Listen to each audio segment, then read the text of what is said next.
हरिओम प्रिय दर्शकों, आप सबका स्वागत है हमारे YouTube चैनल में। घर के मंदिर में जलने वाले दीपक और घंटी को रोज धोने वालों, ध्यान से सुनो वरना पूरा घर संकट में पड़ सकता है। नमस्कार साथियों, आप सभी का दिल से स्वागत है। चाहे कुछ भी हो जाए, लेकिन पूजा घर में रखी घंटी, मूर्तियां और रोज जलने वाले दीपक के साथ एक खास गलती भूलकर भी मत करना, नहीं तो बर्बादी तय है। घर में दरिद्रता और आर्थिक तंगी का डेरा जम सकता है। भक्तों, क्या पता आप भी जाने अनजाने में वही गलती कर रहे हो जिसकी वजह से आपके घर में तरक्की नहीं हो रही, पैसा नहीं टिकता और बार बार मेहनत करने के बावजूद सफलता नहीं मिल रही। असल में इन सब के पीछे वो छोटी छोटी गलतियां होती हैं जो हम बिना समझे कर जाते हैं और फिर पछताना पड़ता है। इसलिए आज के इस वीडियो में हम आपको बताएंगे कि मंदिर में रखी वस्तुओं से जुड़ी कौन कौन सी बातें ध्यान रखनी चाहिए। ऐसी बातें जिन्हें जानकर आप भी कह उठेंगे, वाह गुरुजी, आपने तो मेरी किस्मत ही बदल दी। जी हाँ, पूज्य गुरुदेव ने बताया है कि बहुत से लोग धार्मिक चीज़ों को पवित्र मानकर पूजा घर में रख तो लेते हैं, लेकिन वही सबसे बड़ी चूक कर बैठते हैं। तो प्रिय भक्तों, इस वीडियो में आपको ये सब विस्तार से बताया जाएगा कौन सी वस्तुएं पूजा घर में रखनी चाहिए और कौन सी नहीं। दीपक कब और कितने बजे जलाना शुभ होता है, दीपक जलाते समय कौन सा मंत्र पढ़ना चाहिए, घंटी कब बजानी चाहिए, सुबह या शाम, शंख कब और कितनी बार बजाना चाहिए, शंख बजाते समय कौन सा मंत्र बोलना चाहिए, क्या रोज दीपक को धोना सही है या नहीं, और मंदिर में कितनी मूर्तियां रखी जानी चाहिए। इन 7-8 बिंदुओं पर हम आज विस्तार से चर्चा करेंगे। तो आप सभी से निवेदन है कि अपने लाभ के लिए इस वीडियो को आखिर तक ज़रूर देखिए, क्योंकि ऐसी जानकारी लाखों करोड़ों खर्च करने के बाद भी मिलना मुश्किल है। भक्तों, हम जो कुछ भी बताते हैं वो मन से घड़ी हुई या काल्पनिक नहीं होती। हमारा प्रयास है कि धर्म, शास्त्र, ज्योतिष और ऋषि मुनियों के अनुभवों से प्राप्त ज्ञान को साधारण भाषा में आपके सामने रखें, ताकि हर कोई इस अमूल्य ज्ञान को निःशुल्क समझ सके। इसके अलावा एक बात और, एक भक्त ने हमसे पूछा था कि गुरुजी, मैं रोज पूजा करता हूँ लेकिन फल नहीं मिलता, उल्टा नुकसान हो जाता है, ऐसा क्यों? तो इस वीडियो में हम उस सवाल का रहस्य भी खोलेंगे, इसलिए अंत तक जुड़े रहिएगा। और हाँ प्रिय भक्तों, वीडियो को एक छोटा सा लाइक ज़रूर दें और हमारे YouTube चैनल को सब्सक्राइब करना ना भूलें, ताकि ऐसी महत्वपूर्ण जानकारी सबसे पहले आप तक पहुंच सके। दोस्तों देखिए, हमारा काम है सलाह देना, हम मार्गदर्शन दे सकते हैं, फैसला तो आपको ही लेना है। अब इसे माने या ना माने यह आपकी इच्छा है, लेकिन भक्तों एक बात ज़रूर कहेंगे, अगर आप इसे मान लेंगे तो आपका जीवन सफल हो जाएगा। इस वीडियो को अंत तक देखने के बाद आपको किसी भी समस्या का सामना नहीं करना पड़ेगा, लेकिन अंत में फैसला आपके हाथ में है, क्योंकि आप खुद ही समझदार हैं। तो चलिए भक्तों, बिना ज़्यादा बकवास किए वीडियो को शुरू करते हैं। पूज्य गुरुजी कहते हैं कि पूजा हमारे जीवन का अभिन्न हिस्सा है और हम में से हर कोई किसी न किसी देवी देवता की पूजा ज़रूर करता है। कोई देवी देवता की पूजा करता है तो कोई भगवान श्री विष्णु की पूजा करता है, और पूजा करने पर हमें निश्चित रूप से फल मिलता है। लेकिन क्या आप जानते हैं कि कई बार हमारी छोटी छोटी गलतियां पूजा के पूर्ण फल को प्राप्त करने में रुकावट डाल देती है। ये गलतियां अक्सर अनजाने में हो जाती हैं और हम इन्हें मामूली समझकर नज़रअंदाज कर देते हैं। हमारे शास्त्रों में इन बातों का विशेष उल्लेख किया गया है ताकि हम पूजा में पूरा लाभ प्राप्त कर सकें। इस वीडियो में हम आप बात करेंगे घर के मंदिर में रखे दीपक और घंटी के सही उपयोग और उनकी देखभाल के बारे में। क्या दीपक को रोज धोना चाहिए या फिर हफ्ते में 1 या 2 बार?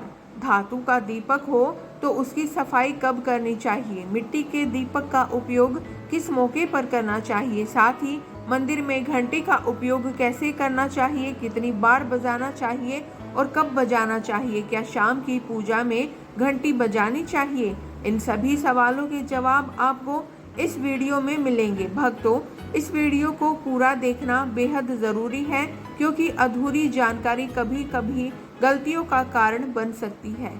कई लोग होते हैं जो वीडियो को बीच में ही देखना शुरू कर देते हैं और ऐसे लोग जीवन में कभी सफलता नहीं प्राप्त कर पाते। इसलिए वीडियो को हमेशा पूरा देखिए, आधा अधूरा न छोड़े। कभी भी आप इस ज्ञानवर्धक जानकारी को केवल इसलिए न छोड़े क्योंकि इसे सरल और स्पष्ट भाषा में पेश किया गया है ताकि हर कोई आसानी से समझ सके। भक्तों, कुछ लोग ऐसे भी होते हैं जो नाच गाने और अर्धनग्न लड़कियों लड़कों के वीडियो तो देखते हैं और उस पर लाइक और सब्सक्राइब कर देते हैं, लेकिन जो हम जानकारी दे रहे हैं उस पर ध्यान नहीं देते और न ही लाइक या सब्सक्राइब करते हैं। तो मैं ऐसे भक्तों से कहती हूँ, क्या आप अपने जीवन को अंधकार में डालना चाहते हैं? ऐसी जानकारी आपको कहीं और नहीं मिलेगी। अब यह आपके ऊपर है, आप इसे माने या न माने। तो चलिए भक्तों, अब ज़्यादा सफाई दिए बिना वीडियो शुरू करते हैं। सबसे पहले बात करते हैं मिट्टी के दीपक की। मिट्टी के दीपक का उपयोग अक्सर दिवाली और अन्य धार्मिक त्योहारों या पूजा अनुष्ठानों पर किया जाता है और इसे घर के मंदिर या दरवाजे के पास जलाना बहुत शुभ माना जाता है। लेकिन जब इसे मंदिर में रखा जाता है तो इसकी परंपराएं थोड़ी अलग हो जाती हैं। मिट्टी के दीपक को शुभता का प्रतीक माना जाता है। आप इसे अपने घर के मंदिर में उपयोग कर सकते हैं क्योंकि यह किसी भी प्रकार के वास्तु दोष का कारण नहीं बनता। हालांकि इसे मंदिर में उपयोग करने का एक खास नियम है। मिट्टी के दीपक को एक बार जलाने के बाद उसे दोबारा मंदिर में नहीं रखना चाहिए। हर बार नया मिट्टी का दीपक जलाना शुभ माना जाता है। भक्तों, आपने देखा होगा कि लोग अक्सर पीतल या तांबे के दिए का इस्तेमाल करते हैं। ये दिए न केवल देखने में सुंदर होते हैं बल्कि इनका धार्मिक महत्व भी बहुत ज़्यादा है। अगर आप भी इन दियों का इस्तेमाल करते हैं तो उनकी सफाई बहुत ज़रूरी है। रोज़ इन दियों को धोकर साफ करना चाहिए और सबसे अच्छा तरीका है गंगा जल से इनकी शुद्धि करना। गंगा जल से इन्हें धोने से न केवल इन दियों की पवित्रता बनी रहती है बल्कि घर में सकारात्मक ऊर्जा का संचार भी होता है। इसलिए इस आदत को रोज अपनाएं क्योंकि हफ्ते में 1 या 2 बार धोने से यह पूरी तरह से शुद्ध नहीं हो पाते। घंटी की सफाई और बजाने का सही तरीका। अब बात करते हैं घर के मंदिर में रखी घंटी के बारे में। घर के मंदिर में अक्सर पीतल की घंटी देखी जाती है। घंटी की ध्वनि सकारात्मक ऊर्जा को बढ़ाती है और नकारात्मक ऊर्जा को दूर करती है। ध्यान रखें कि घंटी को कभी भी दक्षिण दिशा में नहीं रखना चाहिए क्योंकि इसे अशुभ माना जाता है। घंटी को पूजा स्थल के पास या मंदिर के प्रवेश द्वार पर रखना चाहिए। सबसे शुभ घंटी वह होती है जिस पर गरुड़ की नक्काशी बनी हो। इसे गरुड़ घंटी कहा जाता है और यह सबसे उत्तम मानी जाती है। अब जानते हैं कि घर में घंटी को कितनी बार बजाना चाहिए। भोग लगाते समय घंटी को 5 बार बजाना चाहिए ताकि भगवान भोग को जल्दी स्वीकार कर ले। पूजा के दौरान घंटी को जोर से या लगातार नहीं बजाना चाहिए। इसे केवल 3 बार ही बजाना चाहिए। घंटी को हमेशा दाहिने हाथ से बजाएं और मुख्य आपके सामने की तरफ होना चाहिए। घंटी को रखने और बजाने के अन्य महत्वपूर्ण नियम। साथ ही भक्तों, घंटी को कभी भी दक्षिण दिशा में नहीं रखना चाहिए क्योंकि यह किसी भी पूजा सामग्री के लिए अशुभ मानी जाती है। जब भी घंटी मंदिर में रखे, ध्यान रखें कि इसका मुख पूजा स्थल की ओर हो। मंदिर में घंटी को सुबह की पूजा में ही बजाना चाहिए। शाम की पूजा में घंटी बजाना अच्छा नहीं माना जाता। इस नियम का पालन करके आप अपने पूजा पाठ को अधिक फलदायक बना सकते हैं। मंदिर में घंटी बजाने के सही तरीके। जब भी आप किसी मंदिर में जाते हैं, खासकर घर के बाहर के मंदिर में, तो मंदिर में प्रवेश करते समय ही घंटी बजानी चाहिए। मंदिर से बाहर निकलते समय घंटी बजाने की आवश्यकता नहीं होती। जब आप घंटी बजाते हैं तो इसका अर्थ होता है कि आप मंदिर में प्रवेश कर रहे हैं और यह आपके आगमन को दर्शाता है। एक बार घंटी बजाने का मतलब है कि आपने भगवान के दरबार में प्रवेश कर लिया है और अब आप उनकी पूजा आरंभ कर रहे हैं। यदि आप 2 बार घंटी बजाते हैं तो इसका अर्थ है कि आप अपनी प्रार्थना या मन की बात भगवान के समक्ष रख रहे हैं। पूजा स्थल से संबंधित कुछ महत्वपूर्ण बातें। अब हम आपको कुछ ऐसी बातें बताने जा रहे हैं जिन्हें शायद आपको कोई नहीं बताएगा। इन्हें गौर से सुनिए ताकि आप भगवान को आसानी से प्रसन्न कर सके। भक्तों, जैसे ही आप अपने घर में मंदिर बनाते हैं, ध्यान रखें कि उसका स्थान महत्वपूर्ण है। मंदिर को हमेशा घर के एक शांत और साफ स्थान पर रखें जहां से नकारात्मक ऊर्जा बाहर न आ सके। विशेष रूप से मंदिर को कभी भी बेडरूम या सोने के कमरे में नहीं रखना चाहिए। यदि ऐसा करना जरूरी हो तो ध्यान रखें कि मंदिर को रात में ढक दे ताकि सोते समय वहां से निकलने वाली सकारात्मक ऊर्जा आपके विश्राम को प्रभावित न करे। यह आपके घर में शांति और समृद्धि बनाए रखने में मदद करेगा और पूजा एवं ध्यान में भी गहरी एकाग्रता का अनुभव होगा। एक अन्य महत्वपूर्ण बात यह है कि पूजा करते समय कभी भी काले कपड़े नहीं पहनने चाहिए। काले कपड़े पहनने से मन में नकारात्मक भावनाएं उत्पन्न हो सकती हैं जो पूजा की ऊर्जा को कम कर सकती हैं। इसलिए हमेशा हल्के और शुभ रंग के कपड़े पहने ताकि आपके मन में सकारात्मकता और शांति बनी रहे। अब बात करते हैं कि घर के पूजा स्थल में कौन सी चीजें नहीं रखनी चाहिए। सबसे पहले, घर के मंदिर में कभी भी एक से ज्यादा देवी देवताओं की मूर्तियां या तस्वीरें नहीं रखनी चाहिए। इससे पूजा का प्रभाव कम हो सकता है और ऊर्जा का संतुलन बिगड़ सकता है। इसलिए एक ही देवी या देवता की मूर्ति या तस्वीर रखें ताकि भगवान की ऊर्जा सही दिशा में आपके जीवन में प्रवेश कर सके। अगला महत्वपूर्ण नियम है शिवलिंग से संबंधित। यदि आप शिवलिंग का पूजन करते हैं तो उसे हमेशा उत्तर या पूर्व दिशा में रखें। इसे कभी भी गंदे स्थान या ऐसी जगह पर न रखें जहां वहां ज़्यादा हलचल हो। शिवलिंग की पूजा करने से पहले यह सुनिश्चित करें कि वह सही दिशा में है और उसका स्थान शुद्ध है। भगवान की टूटी हुई मूर्तियां कभी भी पूजा स्थल पर नहीं रखें। टूटी हुई मूर्तियां भगवान की पवित्रता को प्रभावित करती है और पूजा स्थल की ऊर्जा भी कम हो सकती है। ऐसी मूर्तियों को पूजा स्थल से हटा दें और उन्हें सही तरीके से त्याग दें।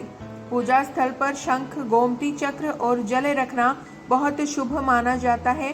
शंख से भगवान के आशीर्वाद की ध्वनि आती है, गोमती चक्र से समृद्धि आती है और जल रखने से ऊर्जा शुद्ध होती है। इन चीजों को हमेशा साफ और शुद्ध रखें। अब बात करते हैं पूजा स्थल की सफाई की। पूजा स्थल को हमेशा साफ और शुद्ध रखें। इससे घर में सकारात्मक ऊर्जा का प्रभाव होता है और पूजा स्थल की पवित्रता बनी रहती है। पूजा करने से पहले और बाद में पूजा स्थल की सफाई करें ताकि वहां से निकलने वाली ऊर्जा नकारात्मक न हो। तो भक्तों, इन सभी नियमों का पालन करके आप अपने पूजा स्थल की पवित्रता बनाए रख सकते हैं और घर में शांति एवं समृद्धि का अनुभव कर सकते हैं। ध्यान रखें, सकारात्मक ऊर्जा का प्रवाह और सही दिशा में पूजा से भगवान की कृपा आपके जीवन में बनी रहती है। पूजा स्थल में गंदगी से नकारात्मक ऊर्जा का संचार होता है जो पूजा की प्रभावशीलता को कम करता है। इसलिए पूजा स्थल की सफाई रोज करनी चाहिए ताकि वहां का वातावरण हमेशा सकारात्मक रहे। साथ ही पूजा स्थान को हमेशा व्यवस्थित और सुंदर रखें ताकि ध्यान केंद्रित करने में कोई विघ्न न आए। अब हम जानेंगे पूजा मंदिर से जुड़े कुछ जरूरी नियमों के बारे में। पूजा स्थान को हमेशा घर के शांत और पवित्र स्थान पर रखें, जैसे उत्तर पूर्व दिशा में। यह दिशा घर में सकारात्मक ऊर्जा का संचार करती है और पूजा का प्रभाव बढ़ाती है। पूजा स्थल को कभी भी बेडरूम या रसोई के पास नहीं रखना चाहिए क्योंकि इन जगहों पर नकारात्मक ऊर्जा हो सकती है। पूजा स्थल के आसपास का वातावरण साफ और व्यवस्थित होना चाहिए ताकि ध्यान केंद्रित करने में कोई विघ्न न हो। अब हम आपको कुछ ऐसी बातें बताएंगे जिन्हें शायद आप कहीं और न सुने। लेकिन प्रिय भक्तों, इससे पहले आपसे एक निवेदन है, अगर आप हमारे YouTube चैनल पर नए हैं तो चैनल को सब्सक्राइब करना ना भूलें। चलिए अब हम जान लेते हैं दीपक जलाने के कुछ महत्वपूर्ण नियमों के बारे में। दीपक जलाना एक शुभ कार्य माना जाता है, लेकिन इसे कभी सही तरीके से करना बहुत ज़रूरी होता है। सही तरीके से दीपक जलाने से भगवान की कृपा प्राप्त होती है और घर में सकारात्मक ऊर्जा का वास होता है। पूजा में दीपक का स्थान बहुत महत्वपूर्ण होता है। इसे हमेशा भगवान की मूर्ति के साथ रखें ताकि दीपक की रोशनी भगवान के आशीर्वाद का प्रतीक बने। वास्तु शास्त्र के अनुसार घी का दीपक हमेशा बाएं तरफ और तेल का दीपक दाएं तरफ रखें। ऐसा करने से पूजा स्थल में ऊर्जा का संतुलन बना रहता है। दीपक को कभी भी पश्चिम दिशा में नहीं रखना चाहिए क्योंकि यह दिशा नकारात्मक ऊर्जा की दिशा मानी जाती है। दीपक को उत्तर या पूर्व दिशा में रखना सबसे उत्तम, सबसे अच्छा होता है। दीपक जलाते समय हमेशा ध्यान रखना चाहिए कि उसकी बत्ती का मुंह पूर्व या उत्तर दिशा की तरफ हो। यह दिशा सकारात्मक ऊर्जा की दिशा मानी जाती है और इसे पूजा में शांति और प्रभाव बढ़ता है। साथ ही घी के दीपक में रुई की बाती और तेल के दीपक में लाल मली वाली बाती का उपयोग करें। यह परंपरा वास्तु शास्त्र और ज्योतिष शास्त्र दोनों में शुभ मानी जाती है। नवरात्रि के दौरान विशेष ध्यान रखें कि माँ दुर्गा और माँ लक्ष्मी के सामने गोल बाती का दीपक नहीं जलाना चाहिए क्योंकि इससे पूजा में अनिष्ट प्रभाव उत्पन्न हो सकता है। साथ ही दीपक जलाने के बाद तुरंत तेल का दीपक न जलाएं। दोनों दीपकों के जलने के बीच समय का अंतर होना चाहिए ताकि वातावरण में शुद्धता बनी रहे। दीपक जलाना न केवल धार्मिक महत्व रखता है बल्कि यह वास्तु शास्त्र और ज्योतिष शास्त्र में भी महत्वपूर्ण स्थान रखता है। दीपक जलाने से घर में सकारात्मक ऊर्जा का संचार होता है, नकारात्मकता दूर होती है और मानसिक शांति मिलती है। इसलिए दीपक जलाते समय इन नियमों का पालन करें ताकि आपकी पूजा और जीवन में भगवान की कृपा बनी रहे और घर में सकारात्मकता का प्रभाव लगातार बना रहे। आपको यह जानकारी कैसी लगी कृपया कमेंट बॉक्स में जरूर बताएं। अगर आप माता लक्ष्मी के भक्त हैं और उनका आशीर्वाद प्राप्त करना चाहते हैं तो वीडियो को लाइक करें और अपने दोस्तों के साथ शेयर करें। धन्यवाद दोस्तों।